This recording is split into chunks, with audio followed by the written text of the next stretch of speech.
Біздің кинода таныстарды ғана түсіреді, таныссыз талантпен өте алмайсың деп айтатындарға бір голливудтық оқиға айтып берейін. Кезінде Люк Хемсворт деген актер Тордың кастингінен өтеді.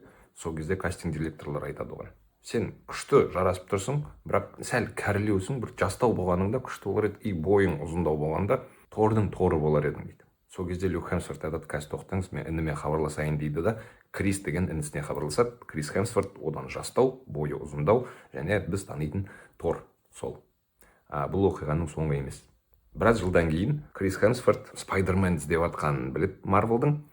Сөйтіп кастинг директорлерге айтады: мен 1-2 жыл бұрын бір жақсы баламен ойнағым, Теңіз жүрегінде деген күшті проект болды, сонда бір өте дарынды бір баламен ойнағым, сальтода істей алады, как раз бір 16-ға келіп қалған бала, мүмкін сендерге сол керек шығар дейді да өзінің танысы Том Холландты тартады. Так что Голливудта да таныссыз қайда жүре алмайсың. Бір-біріңізбен танысып пайда табыңыздар. Күндеріңіз сәтті өтсін.